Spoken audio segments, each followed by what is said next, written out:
Have you ever felt a subtle shift in the air the moment someone spoke to you? A tone that seemed innocent, a question that appeared harmless. You may have smiled politely, nodded, maybe even laughed along, but deep inside, a tiny alarm bell rang. Something was off. That feeling, the quiet whisper of suspicion, was telling you the truth. You had just entered a game designed not for your benefit, but for someone else's control. This is the craft of the liar. It is not always words that deceive. It is questions. A single question, carefully posed, can unsettle your mind, seed doubt, and make you question your own judgment. Liars do not always attack directly. They do not confront you with sharp accusations or blatant lies. Instead, they use subtlety. They disguise manipulation as concern. They hide control behind charm. And if you cannot see it, if your mind is not trained, you will begin to fight yourself rather than the person manipulating you. Ancient Stoic philosophers understood this better than anyone.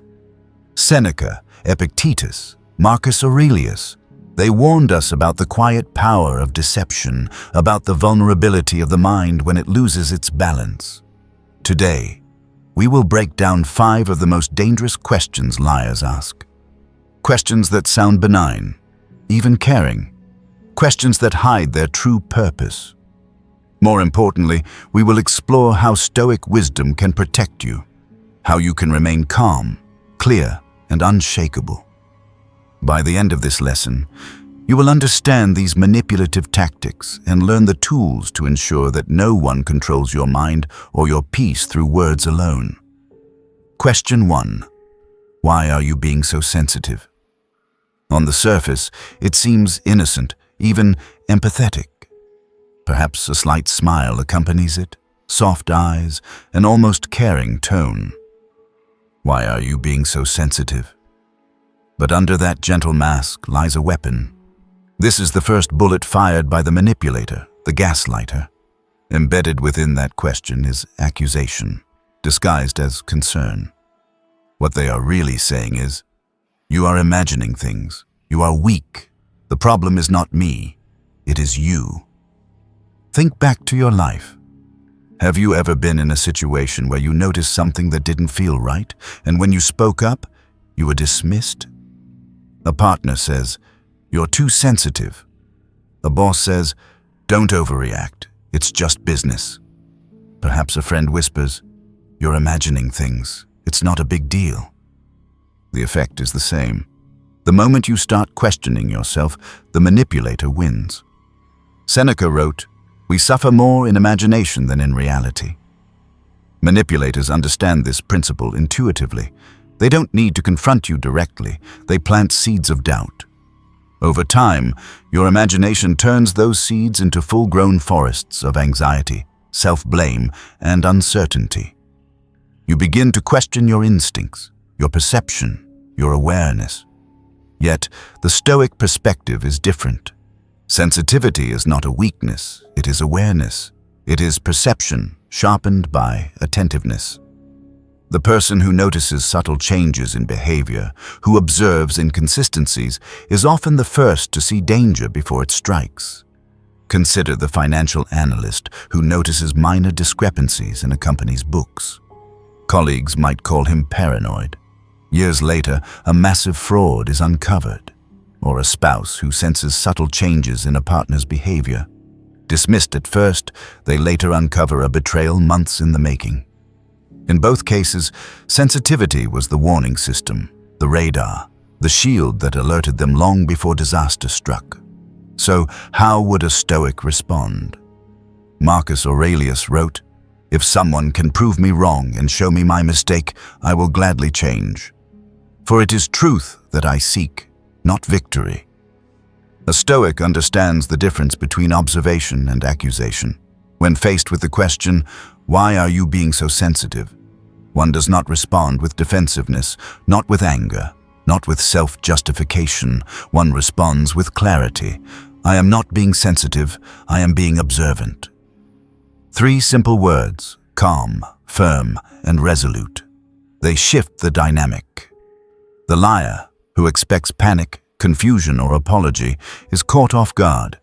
They are unmasked, subtly, yet effectively. Sensitivity is not a vulnerability. It is the shield of the mind, the lens of perception through which the truth can be discerned. Remember this. Question 2. You trust me, right? This is another trap disguised as intimacy. A gentle smile, a reassuring voice, and yet beneath it lies coercion. Anyone who demands trust without earning it has already revealed their intent. Trust cannot be commanded, it can only be built. It is earned through consistency, through action over time. When someone asks, "You trust me, right?" they are attempting to suppress your reasoning.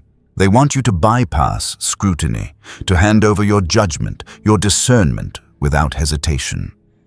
Epictetus warned, "It is impossible for a man to learn what he thinks he already knows." Liars understand this principle. They want you to assume faith without reflection. They want you to silence your inner skepticism and replace it with obligation. Consider the business partner who repeatedly says, "Trust me," while refusing to show financial records, or a lover who insists, "Don't you trust me," while hiding their phone. Notice the pattern. Trust is not being built, it is being demanded. Blind faith becomes a breeding ground for betrayal. A Stoic responds differently, not with defensiveness, not with resentment, but with reasoned detachment, a calm rooted in principle. The Stoic pauses, observes, and replies. Trust is earned through consistency and transparency. Are you asking me to ignore my judgment? These words return the power to the observer. The manipulator is exposed because manipulation thrives on unquestioned compliance. Truth, as the Stoic knows, never fears scrutiny.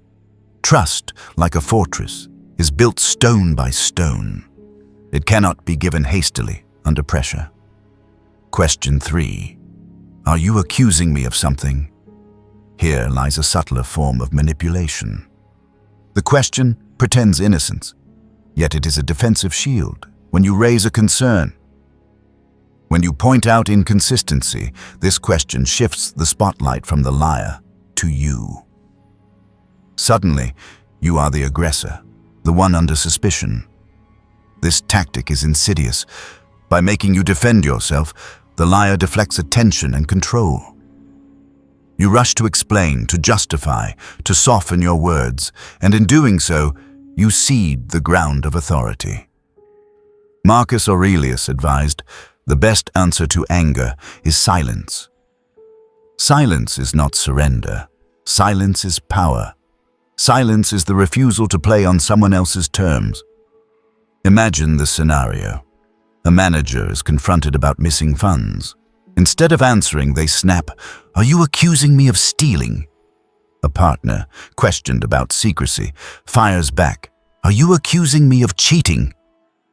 In both cases, the manipulator attempts to recast the seeker of truth as the antagonist. The Stoic remains composed. They do not flinch. They do not apologize unnecessarily. They pause, hold their gaze, breathe, and respond deliberately. Should I be? 3 words. Stillness. Power. The question flips the frame.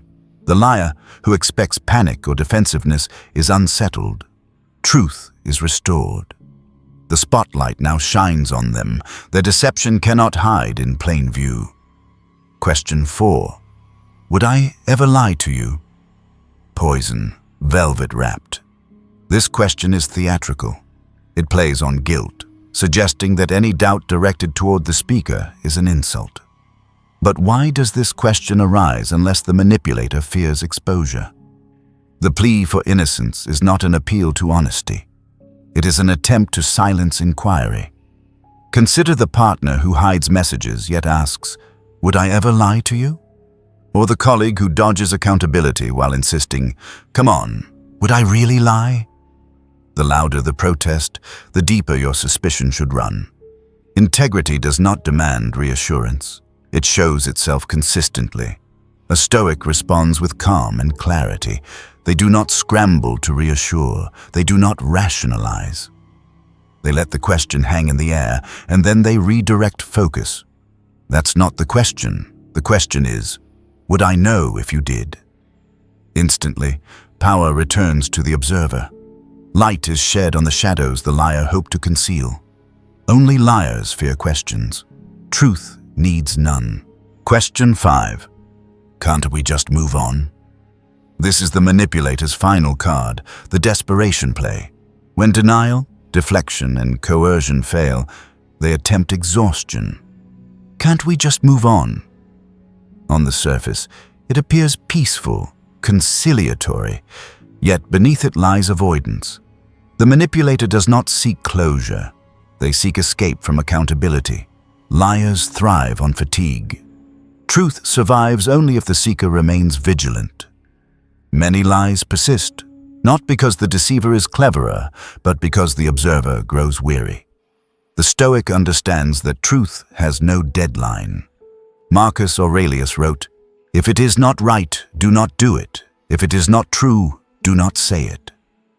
Notice, no exception for convenience, no compromise for fatigue. In practical terms, the manipulator asks you to surrender your resolve, to bury your questions, to abandon your pursuit of clarity. The Stoic refuses. Calmly, they answer, "I will move on when I understand what happened, not before." That simple sentence establishes the principle: clarity before comfort, truth before ease. Stoic strategies against manipulation. Liars prey on emotion. They need not logic, evidence, or reason. They only need you to react. Guilt, shame, fear, or confusion are their tools. They twist your sensitivity, exploit your empathy, and wear you down with fatigue. Stoicism offers a shield. Epictetus reminded us, some things are in our control, others are not. Recognizing the distinction is liberating. Your responsibility lies in your own judgment, perception, and response. Manipulators' feelings, intentions, and actions exist outside your direct control. You cannot be enslaved by them unless you surrender your reason. When confronted with guilt, shame, or deflection, pause, breathe, observe. Ask, "Is this within my control?" and act only on that which is yours to act upon. Silence can be strength. Observation can be power. Detachment can be liberation. The manipulator thrives only when you react. Remove the reaction, and their weapon collapses. Imagine standing amid chaos. Winds howl, storms rage, thunder shatters the sky. Yet inside, you are calm, steady, immovable. That is the Stoic state, unmoved by manipulation, guided by reason, anchored in truth. Conclusion. You now know the 5 dangerous questions liars ask. 1. Why are you being so sensitive? 2. You trust me, right? 3. Are you accusing me of something? 4. Would I ever lie to you? 5. Can't we just move on? Each is a move on the manipulator's chessboard, each designed to unsettle, confuse, and control. Yet you are no longer a pawn. You are the player. The Stoic remains calm, observant, and unshakable. They do not rage, they do not panic, they do not apologize unnecessarily. They act with precision, anchored in reason and truth. Seneca, Epictetus, Marcus Aurelius, they all knew the same reality. Clarity, awareness, and discipline are weapons more powerful than deception. A person who sees clearly cannot be controlled. A mind that is unmoved cannot be ensnared. Sensitivity is not weakness. Caution is not betrayal. Observation is not paranoia. These are the shields of the awake, the tools of the unshakable. In a world of shadows, the awake are feared. Choose clarity, choose reason, stand as a Stoic warrior. Calm, observant, unshakable. Let no question, no manipulation, no deception dictate your mind. The manipulator thrives only on your reaction. Remove that reaction and you reclaim your freedom. You are not cruel for seeking truth. You are not harsh for maintaining standards. You are not weak for seeing deception. You are awake. And the world bows to the clarity of those who walk with reason.